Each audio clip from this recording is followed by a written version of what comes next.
Muito bem, gravação iniciada. Hoje é dia 16 de maio de 2023. Declaro aberta a sessão da segunda Câmara Julgadora do Tribunal de Impostos e Taxas.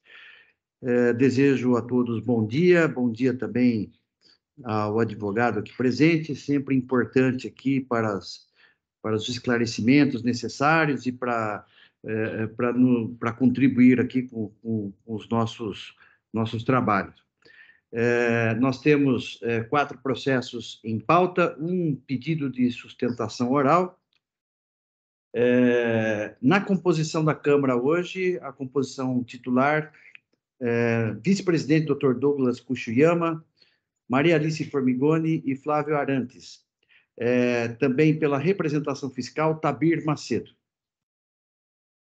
Eu só pergunto, Tabir está conosco? A Câmara está apagada? Engraçado, porque aqui parece como se a câmera tivesse habilitada. Eu vou sair e entrar de novo, mas eu tô ouvindo, tá tudo perfeito. Eu vou entrar de então novo, tá bom. Só para ter certeza aí que você... Sim. Não, estou aqui, sim. Vou tentar entrar de novo, mas podem seguindo.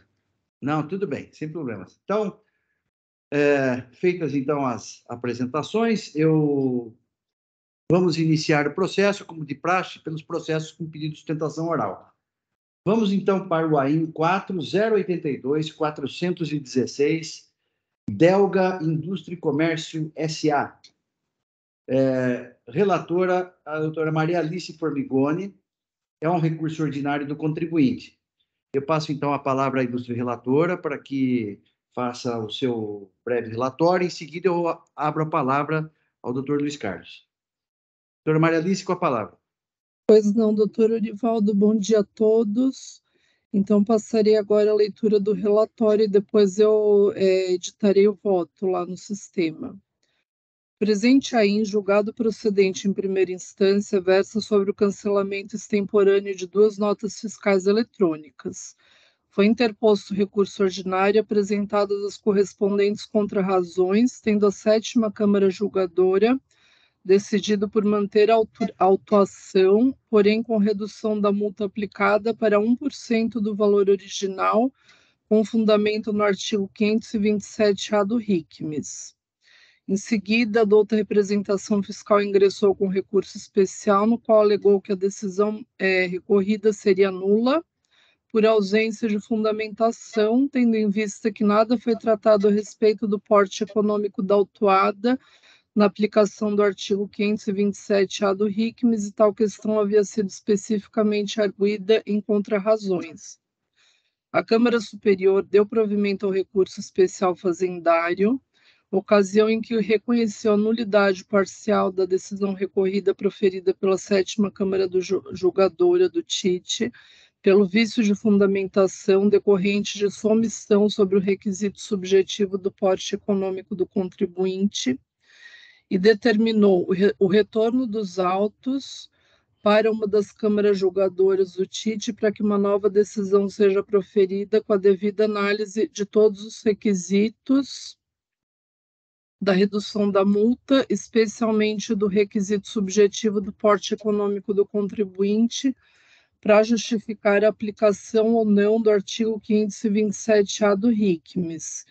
Esse é o relatório.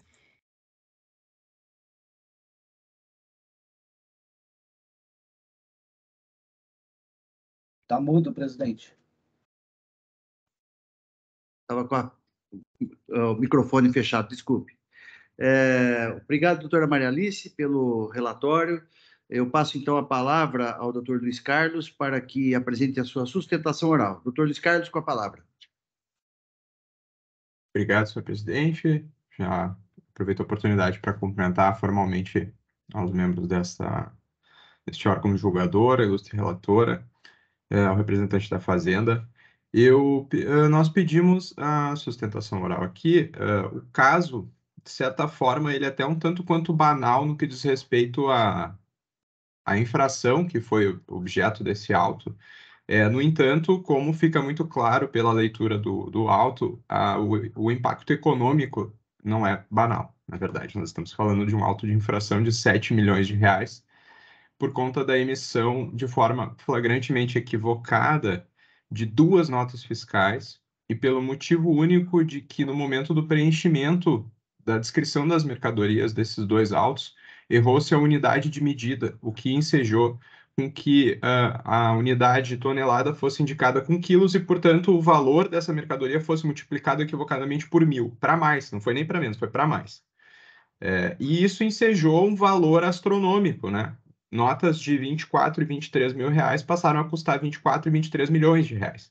Então, nós temos aqui um auto de infração calculado com uma multa de 10% sobre um valor que flagrantemente não é o valor das mercadorias que estavam na nota fiscal. Bem, o agente autuante, entendendo que era o seu papel, e até aqui tudo bem, porque, enfim, é a hipótese que está na lei de forma fria, lavrou auto-infração nesse valor, e nós impugnamos sustentando o que é evidente, né, que há uma discrepância muito grande entre a infração e a penalidade que foi aplicada.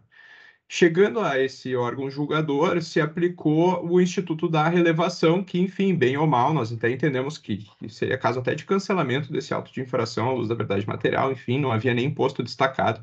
Mas fato é que se encontrou uma solução, digamos assim, salomônica de aplicar um dispositivo que, bem ou mal, existe no regulamento, que é o dispositivo da relevação, reduzindo-se para 1%, que, enfim, ainda assim é um valor alto, né, 70 mil reais, mas já não são 7 milhões. No entanto, houve o recurso especial fazendário, arguindo que houve omissão em relação a esse ponto da consideração do porte econômico do autuado, né, que, enfim, é um requisito que também está posto na legislação, mas então, assim, fazendo só essa introdução, eu gostaria de dizer aqui que nós temos uma situação absolutamente excepcional e ninguém duvida disso aqui, fica muito claro, assim, que foi um fato isolado, eu diria que foi uma infelicidade a emissão dessa nota fiscal, dessas 2 notas fiscais nesses termos, né?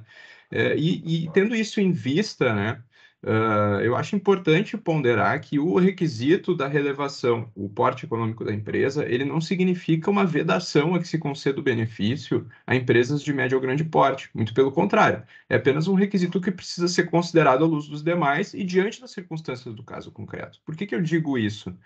Porque nessa circunstância nós poderíamos ter tanto uma empresa de pequeno porte como uma companhia multinacional cometendo o mesmo erro. Vejam, nós não estamos falando de uma emissão reiterada de documentos com a unidade errada, nós não estamos falando de uma negligência nas obrigações fiscais reiterada, nós estamos falando de algo muito pontual, uma fatalidade realmente, 2 notas fiscais, que ocorreu o mesmo erro, a unidade de medida, né? Então, assim, diante dessas circunstâncias, eu entendo que, ainda que analisado a questão do porte econômico, a relevação ela segue sendo uma medida adequada para o presente caso, porque é justamente, eu diria assim, entre aspas, fazendo uma analogia, que é uma válvula de escape do sistema para que esse tribunal administrativo possa olhar para uma situação absolutamente excepcional como essa e dizer, olha, a penalidade aplicável realmente ela é descabida, né? É quase como dizer assim, o sujeito chegou atrasado para o trabalho e teve pena de morte, né? Quer dizer, 7 milhões de reais por 2 notas fiscais emitidas de forma flagrantemente equivocada e um valor para mais ainda, nós não estamos nem falando de valor para menos, né? Foi muito acima, realmente algo que é completamente irrazoável no sentido técnico mesmo da palavra. Se nós formos examinar a razoabilidade enquanto equidade, nós temos uma circunstância completamente excepcional, cuja relevação não invalida a finalidade da regra, porque nós não estamos de nenhuma forma acobertando nenhum tipo de negligência do contribuinte se for relevada essa multa. O porte econômico aqui não influiu em nada no cometimento da infração. Foi realmente um fato isolado, muito pontual. Então, diante dessas circunstâncias, eu requeiro de início, já que nós estamos reapreciando o recurso administrativo, que realmente, se possível, o enfrentamento de todo o caso novamente, que se cancele esse auto de infração, realmente é algo muito pontual. E até à luz da verdade material, se nós temos uma circunstância absolutamente excepcional aqui, ou que assim não ocorrendo, que mesmo a análise do porte econômico da empresa, ele deve, pelo menos, manter a decisão anterior desse órgão julgador, para que seja mantida a relevação. Até porque, assim, se levado ao judiciário essa questão, nós sabemos que também, olhando ao contexto, existe uma possibilidade grande que esse auto não fique de pé, né? Então, por todas essas razões, eu requeiro que seja ou cancelado integralmente o auto de infração, ou, se assim não for, ao menos que se mantenha a decisão anterior do anterior julgamento do recurso ordinário pela relevação da multa e a redução dela a 1%. Agradeço pela atenção desde logo. Cumprimento o doutor Luiz Carlos pela sustentação oral, muito claro e muito assertivo aí na sua exposição. Eu passo, então, a palavra à ilustre relatora para que apresente seu voto. Doutora Maria Alice. Pois não, doutor Pérez. Então, primeiramente, parabenizo o doutor Luiz Carlos pela sustentação oral e passarei agora a leitura do voto. De acordo com a decisão de folhas 225, 234, o processo foi redistribuído a essa segunda Câmara Julgadora para novo julgamento do recurso ordinário apenas no tocante ao pedido de redução da multa aplicada, com fundamento no artigo 527-A do RICMES, ou seja, que a gente já não pode mais discutir o mérito mesmo da autuação. Considero que está correta a redução da multa aplicada no AIM para 1% do valor originalmente aplicado, tal como foi decidido a folhas 80 e 83, pelas mesmas razões apontadas na referida decisão, que transcrevo a seguir para integrarem o presente voto. Então, agora eu passo a leitura de parte que foi transcrita da decisão de folhas 80 e 83, aspas. Entretanto, o procedimento adotado pela recorrente realmente não se enquadra com o determinado pela legislação, porém, como não constatei que a infração acarretou em falta de pagamento do imposto, passo a analisar a possibilidade de se sopesar a multa aplicada. Da análise dos fatos e documentos constantes nos autos, não verifiquei a comprovação de que a conduta da recorrente tenha acarretado prejuízo ao erário ou que tenha agido com dolo, fraude ou simulação.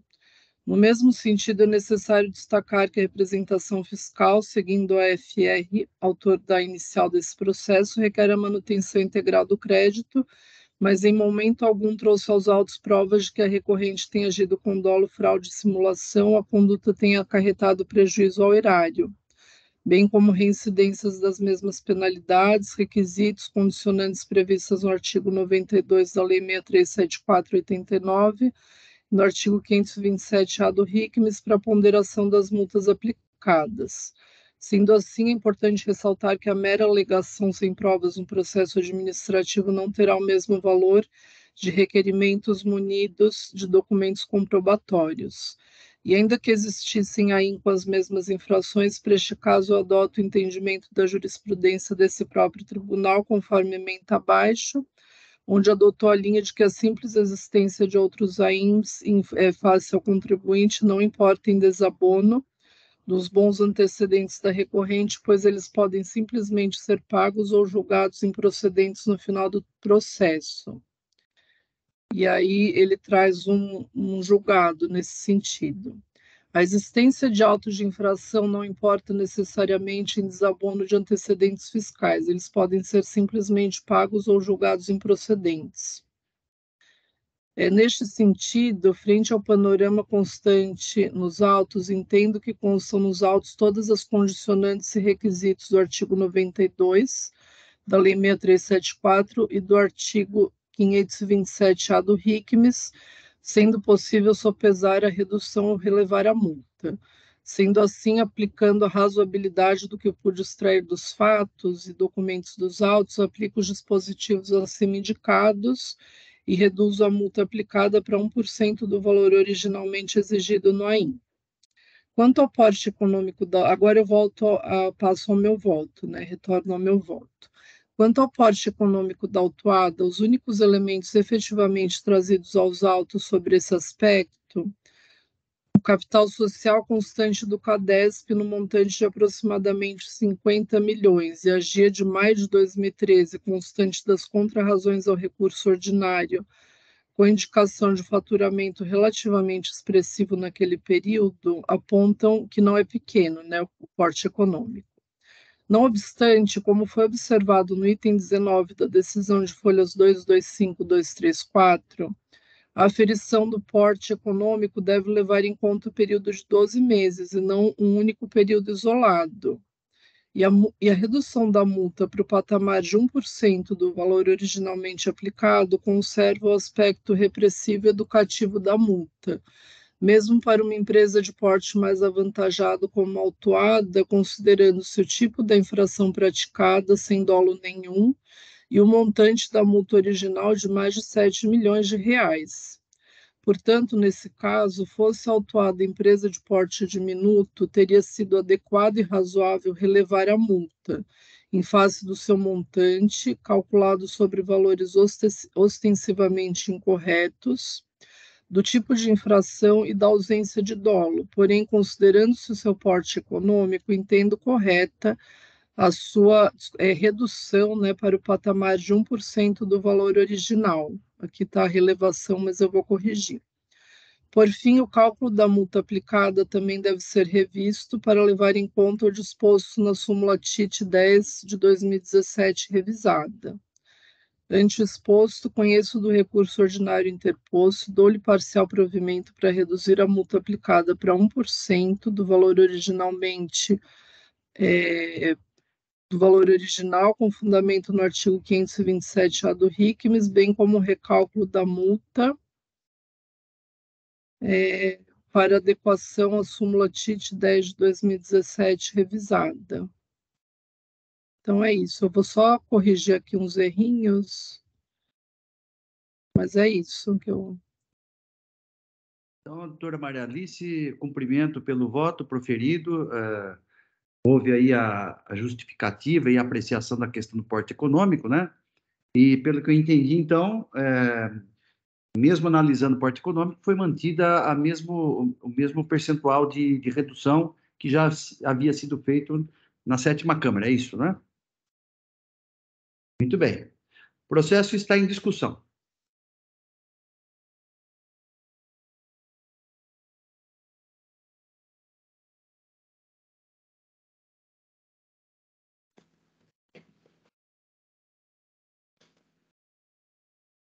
Pois não, doutor Flávio? Bom dia a todos novamente. Eu parabenizo aí o doutor Luiz Carlos pela sustentação oral, pela objetividade. Parabenizo também a doutora Maria Alice pelo voto. Eu entendo como a doutora Maria Alice que deva ser prestigiada a decisão anterior. Então, houve aí o saneamento da parte processual nos termos requeridos pela douta representação fiscal. Eu entendo que até por segurança jurídica, por manter os critérios, deva ser prestigiada a decisão anterior. Então, nesse sentido, eu acompanho a doutora Maria Alice. Bem, agradeço ao doutor Flávio pela intervenção.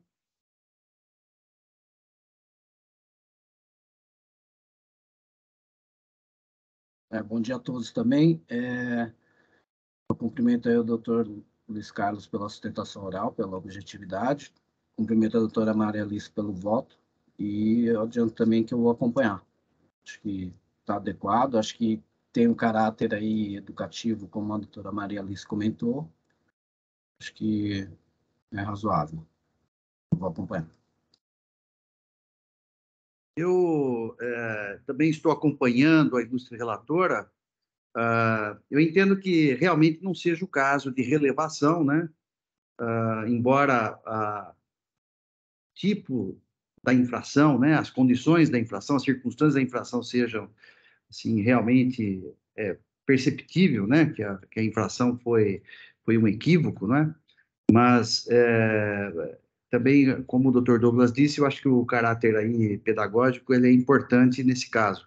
E a redução de 99% da multa, eu entendo como razoável e proporcional, porque levando-se em consideração a intensidade da culpa, né, que é a essência da dosimetria da infração, a essência da dosimetria da infração é justamente a intensidade da culpa. Eu vejo aí que a intensidade da culpa aí realmente não há dúvidas, né, de que foi um equívoco, até como o doutor Luiz Carlos disse, foi um erro para mais, né, e que gerou essa multa isolada excessiva. Então, nessas circunstâncias, também estou acompanhando a doutora Maria Alice e vou fazer só uma observação à questão do porte econômico, né, que houve aí a decisão anterior, né, da Câmara, falou que disse que teria que ver o porte econômico dos últimos 12 meses, né? A legislação não fala como que tem que apurar esse porte econômico. Mas, na minha concepção, ele tem que ser verificado no momento que foi praticada a infração, né? Então, foi naquelas circunstâncias em que houve a infração.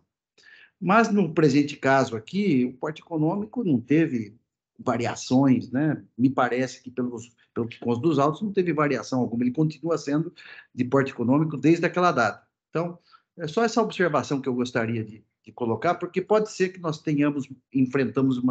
possamos enfrentar uma situação que uma empresa 10 anos atrás tinha um porte econômico e, felizmente, cresceu e mudou a situação dela lá na frente, né? E aí não pode se dizer que o porte econômico é grande quando, no momento do julgamento ou nos últimos 12 meses da lavratura do auto de infração.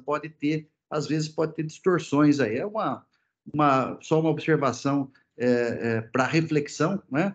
Mas que, no presente caso, não teve alteração nenhuma da questão do porte econômico, tanto lá em 2013 como agora, ou como nos últimos 12 meses da lavratura da auto-infração, não houve alterações em termos de porte econômico. Mas eu estou acompanhando aí integralmente a doutora Meralice e cumprimentando pelo voto. Diante da intervenção de todos, não sei se o Tabir quer alguma observação, tem alguma... Obrigado, senhor presidente. Bom dia a todos novamente. Cumprimentar a doutora Maria Alice, cumprimentar o doutor Luiz Carlos. Creio que não há nenhuma, já todas as intervenções foram bem colocadas, creio que não há nenhuma outra questão a ser posta. Muito obrigado. Obrigado, Tabir. Diante da intervenção de todos, eu estou encerrando os debates, o voto já está registrado. Eu peço que os senhores juízes confirmem presença para quórum de votação.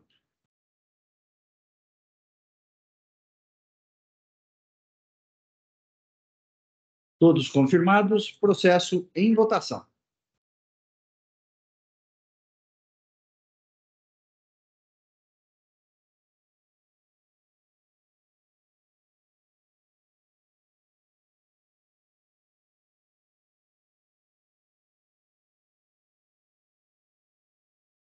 Votação encerrada. Proclamo o resultado do julgamento. O recurso ordinário conhecido integralmente, parcialmente provido, para reduzir a multa a 1% do valor originário e também adequação dos juros de acordo com a nova súmula 10. Votação à unanimidade. Julgamento encerrado. Agradeço a presença e a colaboração do Dr. Luiz Carlos e espero que esteja conosco em breve. Obrigado, bom dia, bom trabalho a todos. Obrigado. Passamos, então, ao próximo processo da pauta. Vamos seguir aqui a sequência da nossa pauta. Páscoa, condutores elétricos, relator, Dr. Flávio José Sanches Arantes, o AIN é o 415.521. O voto já está registrado, não temos pedido de sustentação oral, então eu passo a palavra ao ilustre relator para que já apresente o seu voto. Doutor Flávio, com a palavra.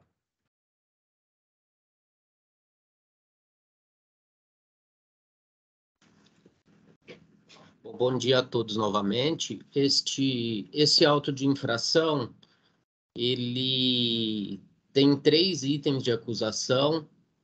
Um item inicial é de crédito indevido em razão de creditamento de documentos que não atendem às condições do item 3 do parágrafo 1º do artigo 59, ou seja, crédito indevido em razão de documentação inidônea.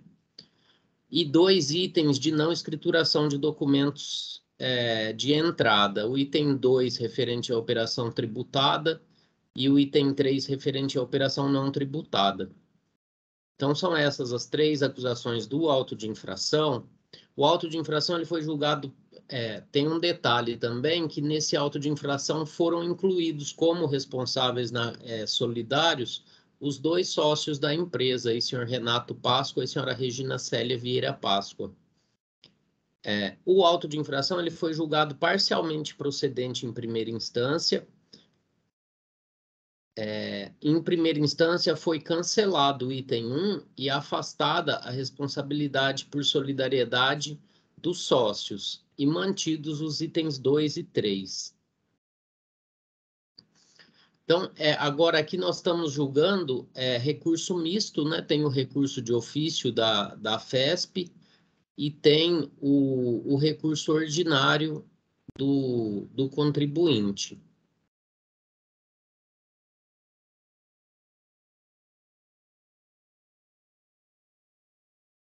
Eu vou passar a leitura do voto, eu inicio no item 21 pelo julgamento do recurso de ofício. Então, a decisão de primeira instância, ela cancelou o item 1 do AIN sob os seguintes fundamentos. Aí eu transcrevo aqui os itens 33 a 38 da decisão de primeira instância e digo que, em síntese, são dois os fundamentos.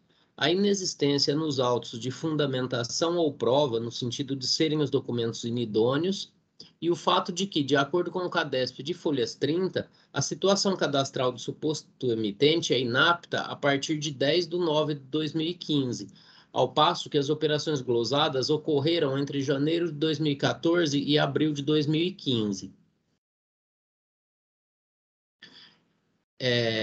Esse processo, após o julgamento do recurso de ofício, ele foi convertido em diligência pela representação fiscal. Na verdade, foram 3 conversões em diligências para juntada de documentação, justamente por causa desse fundamento aqui, que dizia que não havia prova nos autos da declaração de inidoneidade dos documentos. Então, depois dessas 3 diligências, foram juntados documentos nos autos, mas eu digo que, em que pese a combatividade da douta representação fiscal, verifica-se que o procedimento administrativo de constatação de nulidade, o PCN, de folhas 2217 e seguintes, resultou na publicação de folhas 22634, datada de 2 de fevereiro de 2021, na qual consta expressamente que a inidoneidade dos documentos é considerada a partir de 10 de setembro de 2015. Aliás, data que já constava na ficha resumo de folhas 2265 e também no CADESP de folhas 2195. De forma que, mesmo após todas as diligências promovidas pela sempre zelosa douta representação fiscal, o fundamento da decisão recorrida no tocante à regularidade cadastral do emitente nas datas em que os fatos ocorreram permanece inalterado, motivo que reputo suficiente para a manutenção da decisão de primeira instância nesse ponto. Como acréscimo, observo que, no tocante ao outro fundamento, de inexistência de documentação relativa ao procedimento administrativo de declaração da inidoneidade do fornecedor, embora tenham sido juntados aos autos os documentos de folhas 2206 a 2210 e também de 2217 a 2265, observo que a ficha resumo de folhas 2265 é datada de 20 de setembro de 2021, sendo que o auto de infração foi lavrado em 2018, de forma que tal documento, bem como outros, por exemplo, de folhas 2264, no meu entendimento, não podem ser utilizados como prova de infração nesse caso concreto, tendo em vista que ainda não existiam quando o auto de infração foi lavrado. Não é que deixaram de ser juntados quando da lavratura, eles foram produzidos depois, não podendo ser utilizados como prova da acusação. Diante desse quadro, resta claro que a Fazenda Pública não se desincumbiu do ônus da prova, que compete primeiro à acusação, daí resta prejudicada a análise do conjunto probatório ofertado pela defesa para demonstração de sua boa-fé e veracidade das operações.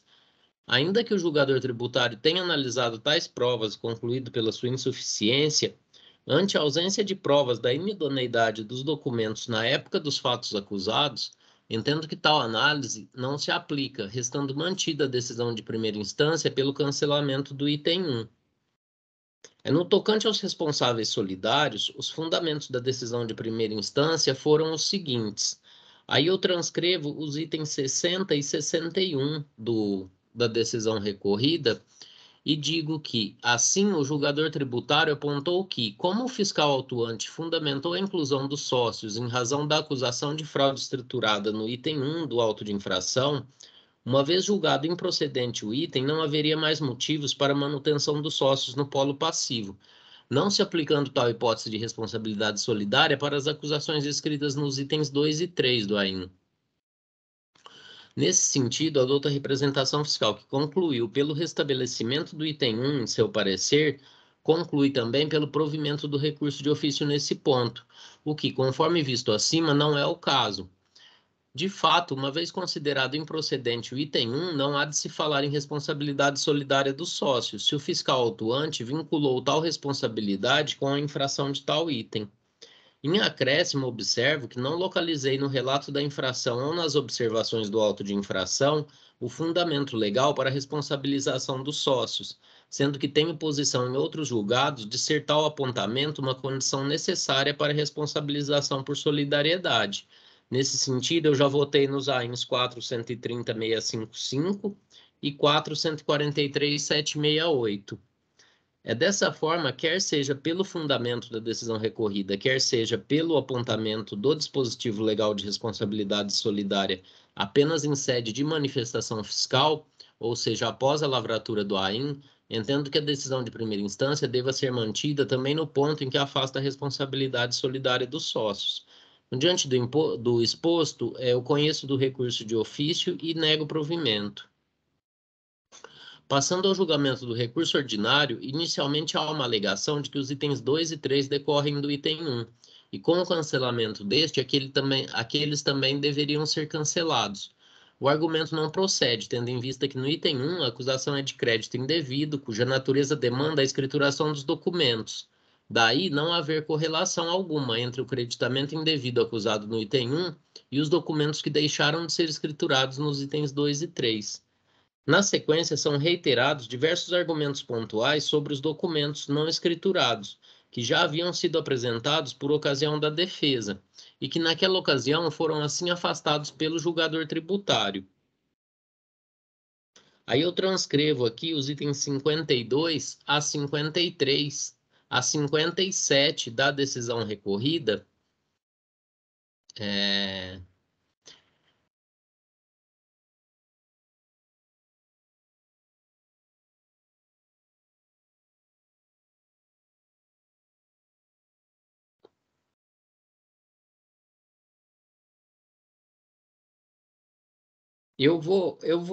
Nesse caso aqui, em relação aos documentos não escriturados, ele faz uma série de considerações pontuais, falando, o documento tal não foi escriturado porque foi emitida nota de devolução tal, e, se eu não me engano, são 9 apontamentos que ele faz.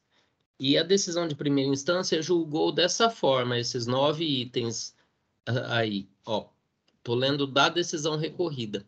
Passa-se a cognição dos itens 2 e 3 do AIN. Em ambos, a infração se refere à falta de escrituração no livro registro de entrada dos documentos fiscais apresentados nos demonstrativos 2 e 3, distinguindo-se somente pelo fato que no item 2 as operações são tributadas e no item 3 não tributadas. A defesa alegou erros na emissão das notas fiscais de entrada que culminaram na não escrituração. No entanto, existem procedimentos específicos para a correção de erros na emissão de nota fiscal eletrônica, não existindo uma liberdade para o contribuinte optar sobre como procederá nesses casos. Na página eletrônica da Cefaz está bem delineado o procedimento a ser seguido, na seção Nota Fiscal Eletrônica, Perguntas Frequentes. Aí ele transcreve uma questão que diz: é possível alterar uma nota fiscal eletrônica emitida? Aí responde a Fazenda: o emitente poderá, dentro de certas condições, cancelar a NFE, B, dentro de certas condições, emitir uma nota fiscal eletrônica complementar, e C, sanar erros em campos específicos da NFE por meio de carta de correção eletrônica transmitida à Fazenda. Perdão. Aí volto à decisão recorrida. Conforme observado em seção da página eletrônica da Cefaz, de amplo acesso aos contribuintes, em dúvidas no caso de emissão de documento fiscal, existem 3 específicas possibilidades: cancelamento da NFE, emissão de NFE complementar e carta de correção eletrônica. No entanto, o contribuinte optou por uma 4ª via ausente na legislação e nos veículos de comunicação disponibilizados para sanar dúvidas. Fato é que a autuada não registrou as operações listadas nos demonstrativos 2 e 3, incorrendo em infração inexcusável à legislação tributária, sendo de ordem pública e forçosa a imposição de penalidade, em nome da indisponibilidade do interesse público. Sabe-se que, em regra, salvo disposição de lei em contrário, as infrações da legislação tributária têm natureza objetiva, sendo irrelevante a perquisição de culpa ou dolo, de acordo com o CTN, artigo 136. Por tal fundamento legal e pela situação fática em que a autuada não seguiu as opções facultadas no caso de erro na emissão da NFE, julgo procedentes os itens 2 e 3 do AIN. Aí fecho aspas para a decisão recorrida e volto ao voto. Não havendo nenhuma espécie de dialeticidade recursal no tocante às incorreções pontuais apontadas, fica mantida também a decisão de primeira instância nesse ponto, adotando-se como razões de decidir os mesmos fundamentos apontados pela decisão recorrida. Com relação ao pedido de modulação sancionatória das multas aplicadas, observe que as infrações restaram configuradas, não sendo o caso de relevação. Verifico ainda que a multa do item 3 já foi aplicada no mínimo legal de 70 UFESPs.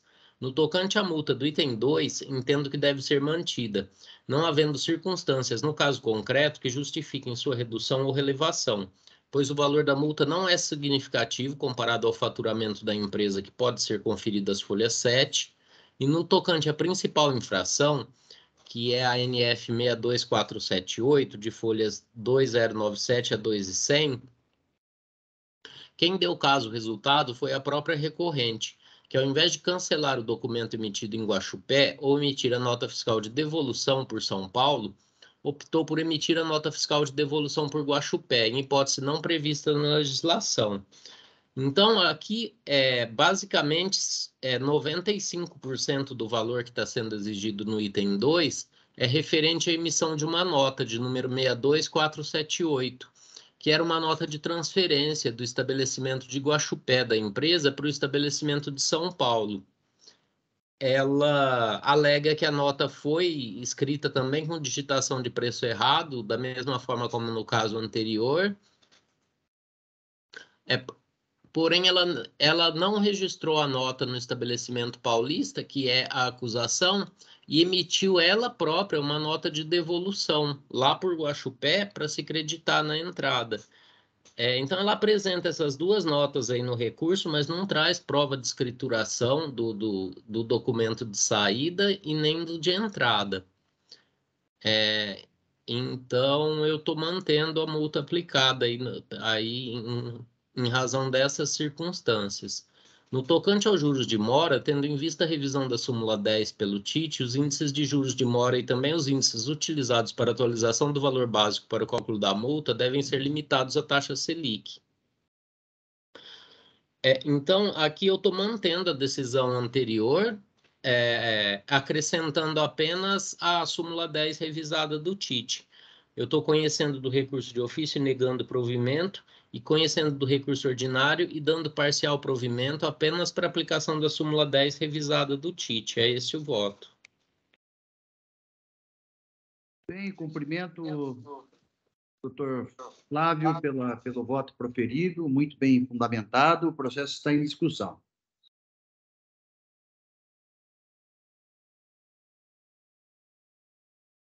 Doutor Flávio, eu só estou com uma dúvida aqui a respeito do... o contribuinte ele pediu redução da multa fiscal, né? Em relação aos itens...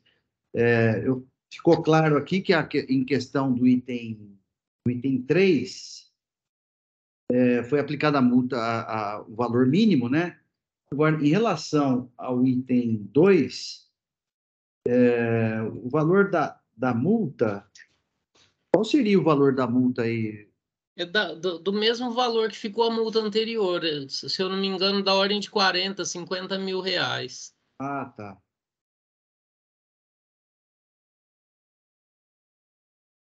Ah, tá. Entendi. É que eu vi aqui um valor aqui no DDF de 475 mil, mas é o É valor básico, o é a base de valor cálculo. básico, é. É. Ah, tá. Porque se fosse esse valor, eu ia pensar melhor aqui a questão da redução. Mas, sendo aí o valor de 40 mil, é a única dúvida que eu tenho, o voto está muito bem fundamentado, então vou lhe acompanhar também nesse caso.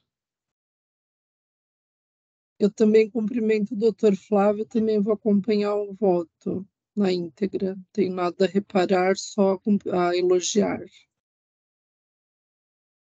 Eu também cumprimento o doutor Flávio, parabenizando, e eu também vou acompanhar.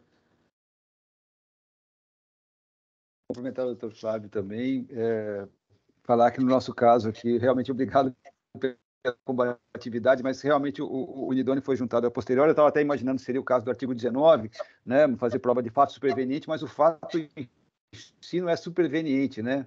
A declaração pode ser, mas o fato não é, né? E realmente há um problema nesse unidônio, como a gente até apontou, que ele foi colocado não na data em que foi aberta a empresa, mas nessa outra data aí de 10 de setembro de 2015, né, que consta lá, consta no CADESP e tudo, então realmente nada mais a acrescentar, só cumprimentar o doutor Flávio. Doutor Orivaldo, complementando aqui, a multa da ordem de 80 mil reais, mas vai ter uma redução aí por conta do índice que vai mudar, né? Vai calcular pela Selic, ela já vai ter uma redução aí, mas da ordem de 80 mil reais a multa. Eu acho que a multa é adequada aí pelo porte da empresa, né? Embora não tenha notícias aqui de antecedentes fiscais, mas a questão do porte aqui que é o relevante aqui para a dosimetria no caso concreto, né?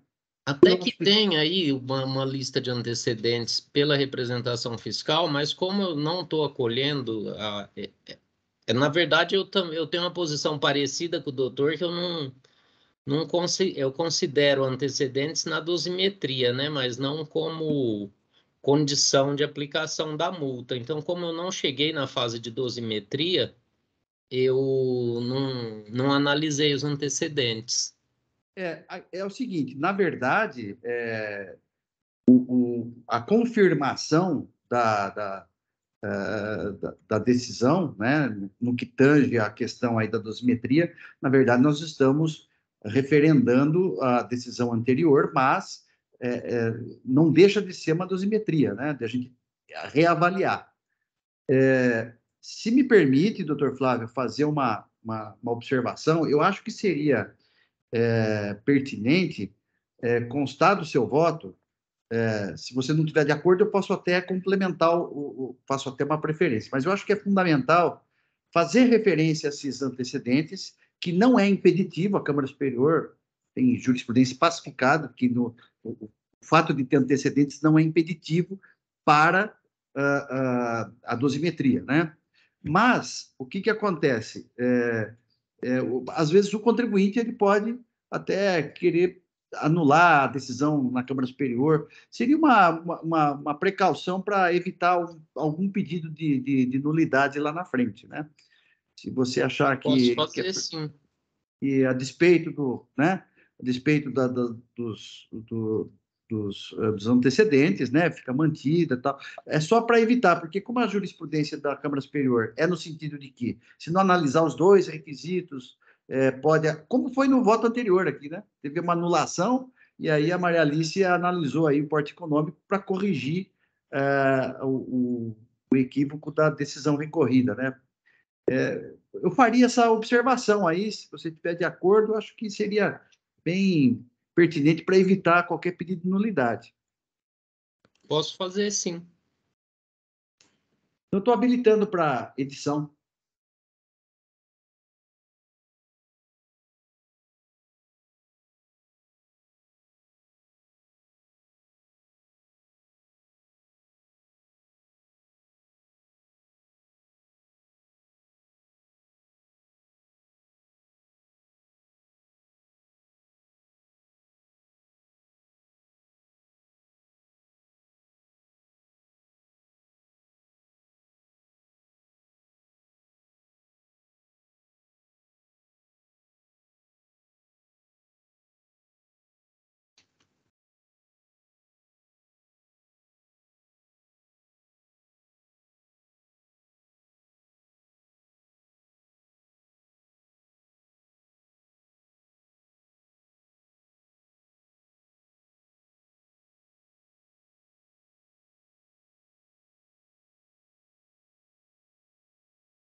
Bom, eu editei o voto, ficou assim. Vou ler o item 36 e 37. Com relação ao pedido de modulação sancionatória das multas, observo que as infrações restaram configuradas, não sendo o caso de relevação. Verifico ainda que a multa do item 3 já foi aplicada no mínimo legal de 70 UFESPs. No tocante à multa do item 2, entendo que deva ser mantida, não havendo circunstâncias no caso concreto que justifiquem sua redução ou relevação. Pelo contrário, há notícia nos autos de diversos outros autos lavrados em face da autuada, folhas 2338, fatos que, embora não impeçam a concessão da benesse, devem ser sopesados no caso concreto.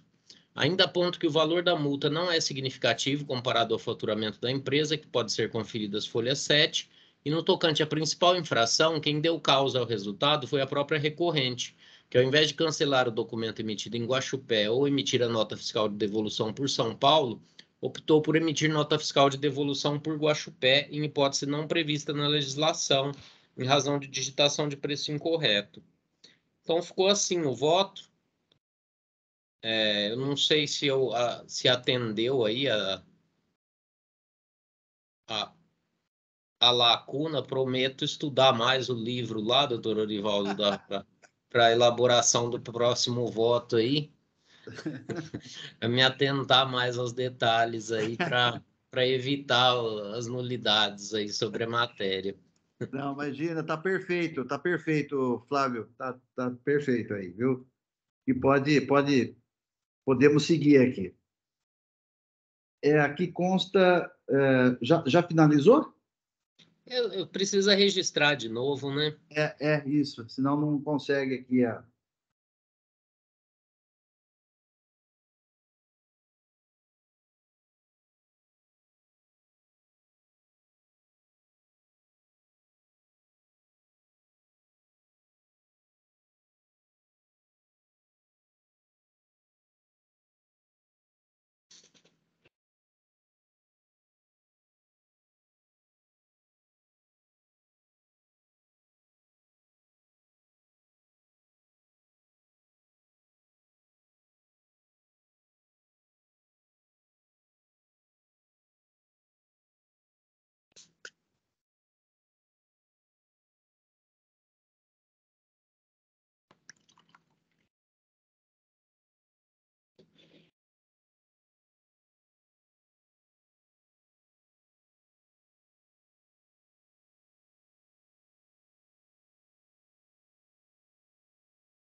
Ó, aqui já aparece aqui que está editado. Muito bem. Diante da intervenção de todos, podemos, então, encerrar os debates.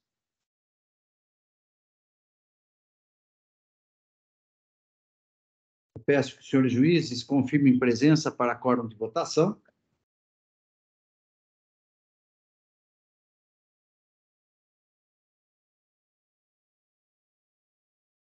Todos confirmados, processo em votação.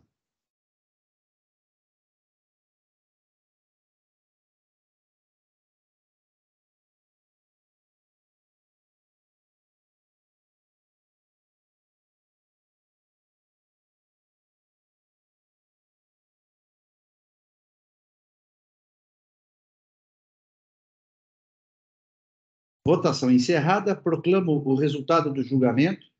Recurso ordinário conhecido integralmente, parcialmente provido. Recurso de ofício do CEPAS, conhecido integralmente, negado provimento à unanimidade. Julgamento encerrado. Passamos, então, ao próximo processo da pauta.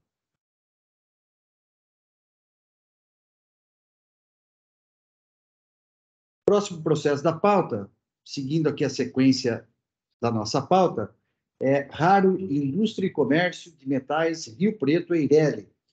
O relator é o Dr. Douglas Kuchiyama, o AIN é o 442-435.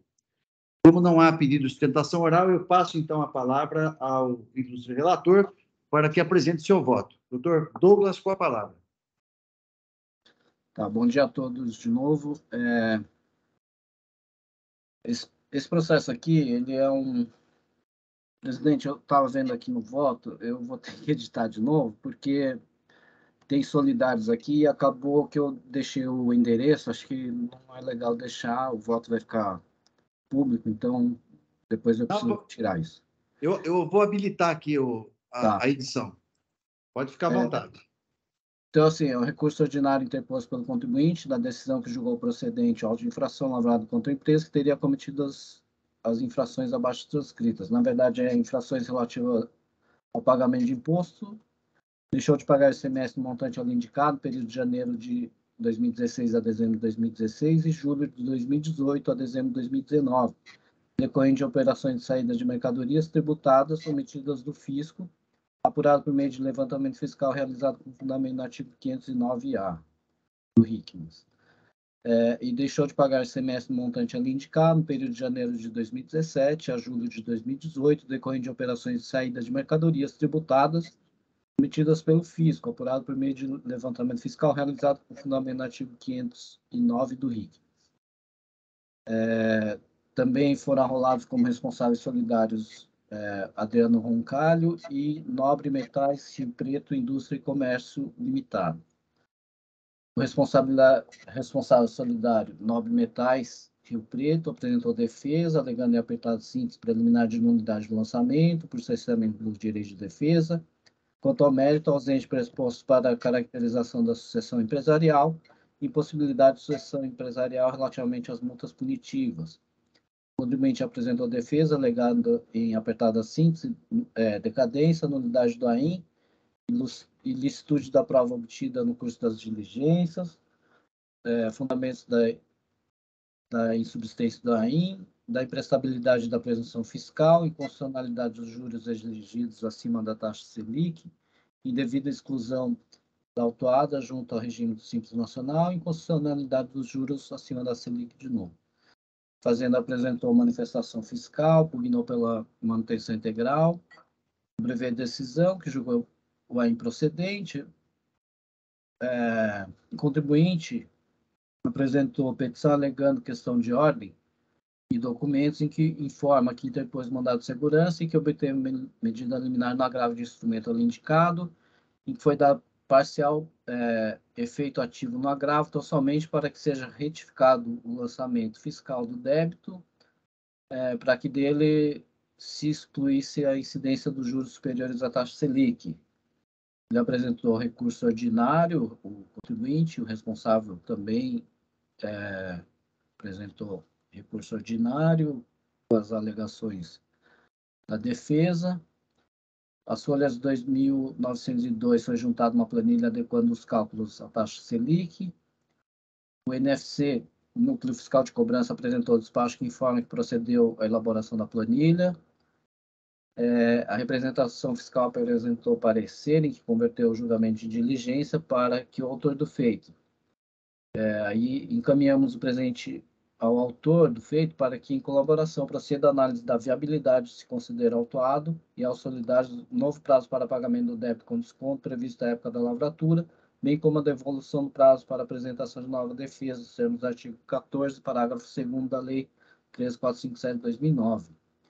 O fiscal Tânia se manifestou no sentido de que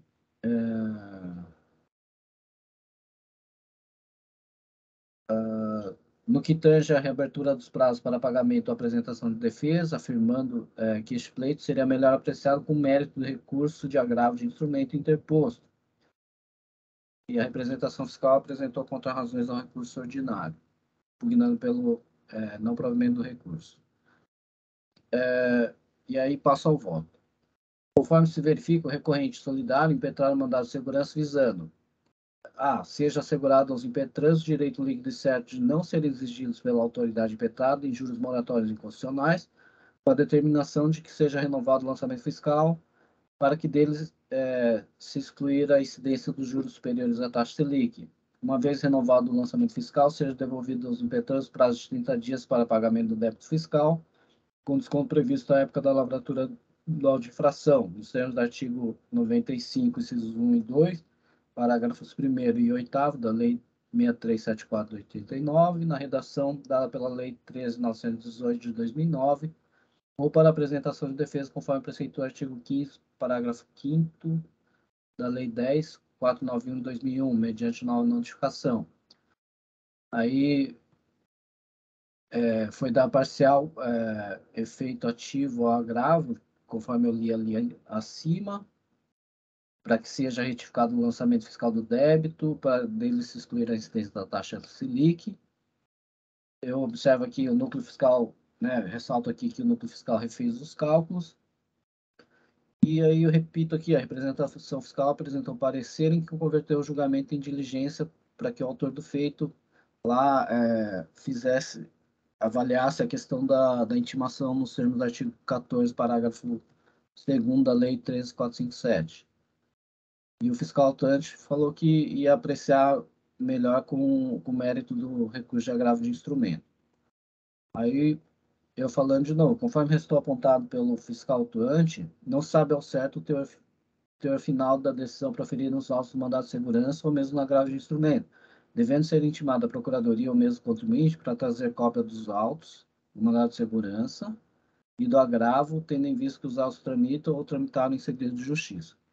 Ainda deve-se converter o julgamento em diligência ao AFR autuante para que apresente o DDF retificado e para que renotifique contribuintes e solidários, indicando-se o novo DDF, dose de infração elaborado pelo autuante, de modo a permitir o pagamento com os descontos nos termos do disposto no artigo 14 da Lei 13.457. Antes dos autos retornarem para o julgamento, devem transitar pela representação fiscal.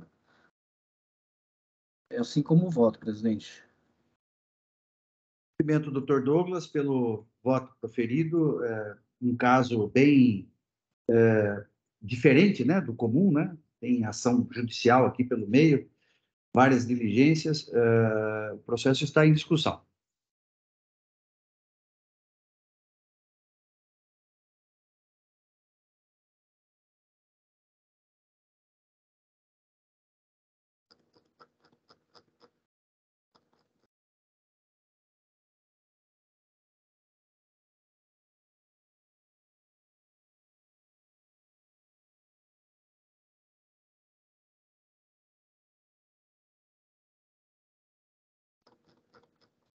Bem,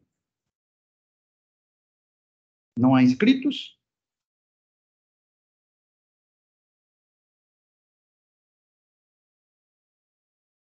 Eu estou de acordo com a decisão do Dr. Douglas, acho que está correta a conversão em diligência para esses esclarecimentos.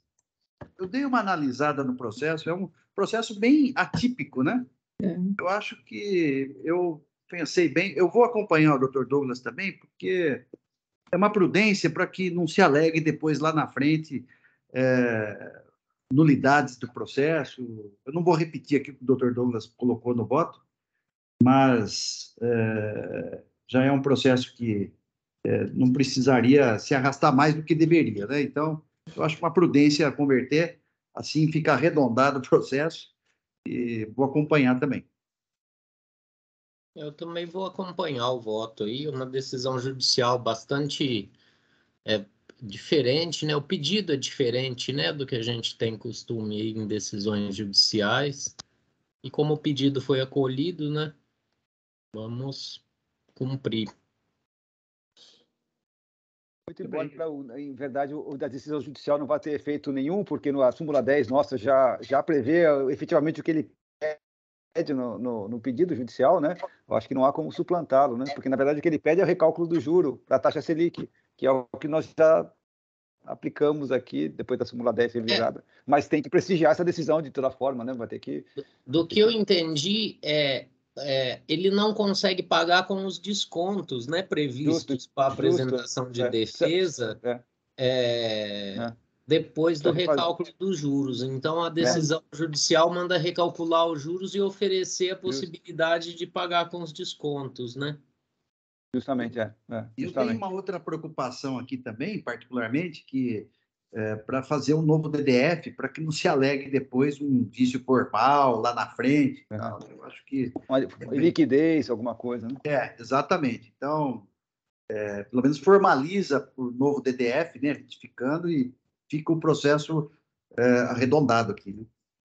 Apesar de ter a planilha lá, não está indicado expressamente, né? Talvez o fiscal, no momento ali, podia falar, ó, agora o novo DDF é esse aqui, né? Então, por isso que eu, como o doutor Ovaldo falou, eu também tive essa preocupação, para evitar a nulidade mesmo, né? Muito bem, então, diante da intervenção de todos, eu estou encerrando os debates. Eu peço que os senhores juízes confirmem presença para quórum de votação.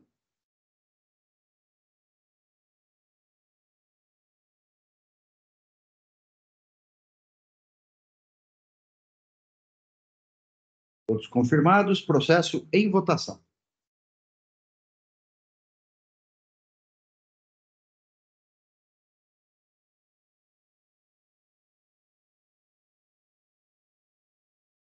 Votação encerrada, proclamo o resultado do julgamento, julgamento convertido em diligência, à unanimidade.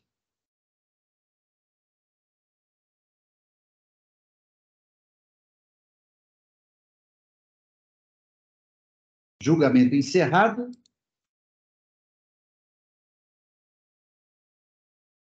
Passamos, então, ao próximo processo da pauta. É o último de hoje. Têxtil Canatiba Limitada, o relator é o doutor Flávio. Eu pedi vista do processo. Doutor Flávio, como tem aqui o meu pedido de vista, meu voto é concordando com o seu, né? Não sei se seria... Acho que seria pertinente só fazer um breve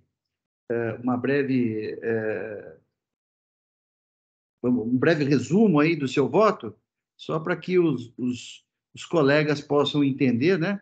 Porque tem aí a possibilidade de pedir de preferência, então acho que é importante deixar bem esclarecido aí o seu voto, e depois eu justifico o meu também. Então, com a palavra. Pois não, doutor Edivaldo.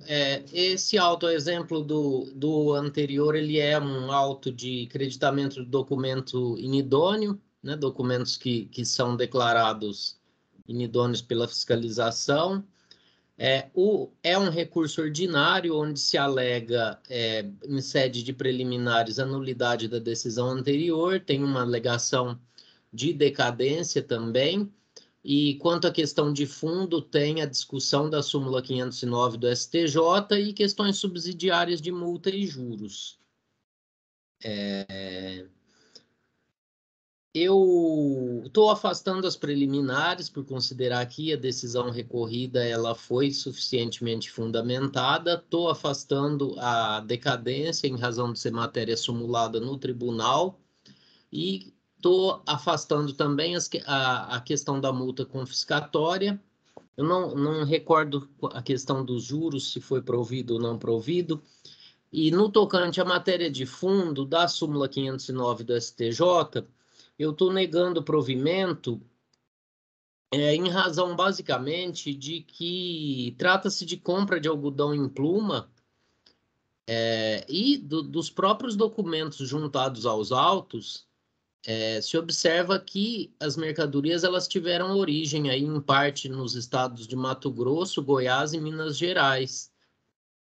Existem DACTs aí onde consta esse local de coleta das mercadorias, e o crédito a rigor deveria ter sido feito de 12%, com base nas notas de aquisição do local de origem dos produtos, e foi efetuado o crédito a 18%. Eu estou entendendo que essa circunstância aí seria incompatível com a demonstração da boa-fé do recorrente, em razão do diferencial de alíquota. Existem também algumas falhas na comprovação dos pagamentos, mas não foi esse o fundamento principal aí da decisão. Em uma rápida síntese, seria isso, doutor Orivaldo. Bem, doutor Flávio, eu analisei, é um processo longo e muitos documentos, né? Eu fiz uma análise do processo, uma análise detalhada aqui dos documentos juntados, né? E a minha dúvida, quando eu pedi vista, era com relação ao 509. As demais matérias eu estava de acordo, decadência, etc., estava de acordo, e realmente, pela quantidade de documentos, eu pedi vista para analisar melhor, né? Verifiquei aqui que o seu voto ele também foi muito detalhista na questão dos documentos. Aliás, eu tive um pouco de dificuldade de analisar as provas, porque elas estão desorganizadas, né? Então, isso dificulta o trabalho da gente, né? Mas eu fui lá, fui analisando um por um, né, dos documentos, e assim, o fato de ter sido advindo a mercadoria de outros estados, eu não vejo isso como um problema para caracterizar a boa-fé e a efetividade das operações, porque nós não temos, aqui no estado de São Paulo, nós não temos algodão, né? Eles vieram de estados produtores, né? Então, isso daí também foi algo também que me chamou a atenção, mas no elenco probatório, eu não vou aqui entrar em muitos detalhes, mas pelo elenco probatório, eu concordo com a análise aí do relator, né? Entendo realmente que os documentos têm farta documentação, mas elas realmente elas não comprovam a efetividade das operações, conforme a jurisprudência aqui do nosso tribunal. Eu até sou um pouco flexível com relação à questão aqui dos documentos idôneos, né, da prova, e me chamou realmente a atenção aqui a questão dos pagamentos, que realmente eu achei que não ficaram devidamente comprovados na forma como está no relatório. Inclusive, nos debates, eu me lembro que nos debates aqui sobre esse caso, nós falamos sobre a questão dos pagamentos, chegamos a falar sobre a ausência, né, da indexação, né, que o doutor Flávio apontou essa questão da indexação. A advogada presente aqui na sustentação oral, ela se comprometeu a trazer uma planilha, mas mesmo a planilha que foi apresentada aqui, as folhas 3.509 a 3.514, eu percebi que existem informações que estão ainda faltando, mesmo assim, né? Então, houve a indexação de alguns pagamentos, de vários pagamentos, mas ficou também, na minha visão aqui, insuficiente, né? Então, eu estou aqui concordando com o ilustre relator na sua integralidade, e é isso, né? O processo está em discussão.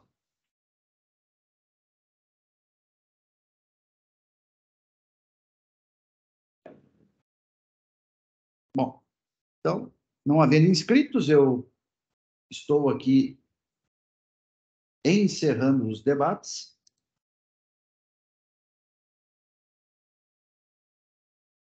Eu peço que os senhores juízes confirmem presença para quórum de votação.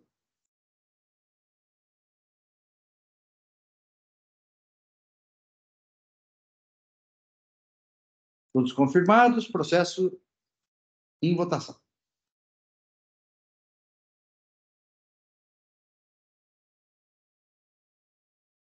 Votação encerrada. Travou aqui. Agora sim. Votação encerrada. Proclamo o resultado do julgamento, recurso ordinário integralmente conhecido e parcialmente provido apenas com relação à súmula 10, né, os juros, né? Aqui a votação foi à unanimidade, apesar de meu voto visto, que concordou com o relator.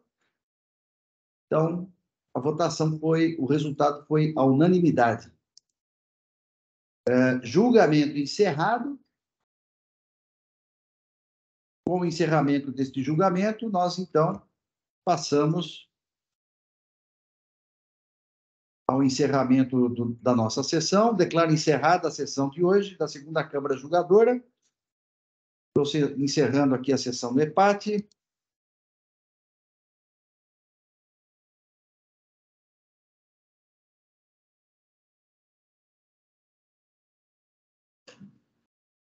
Só vou visualizar a ata aqui.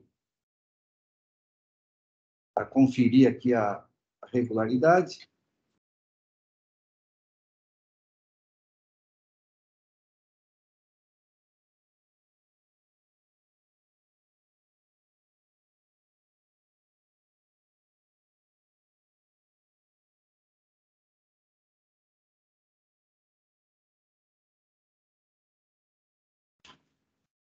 Muito bem, tudo certo. É isso aí. Agradeço a presença e a dedicação de todos. Eu peço que o Oswaldo encerre, então, a nossa gravação de hoje.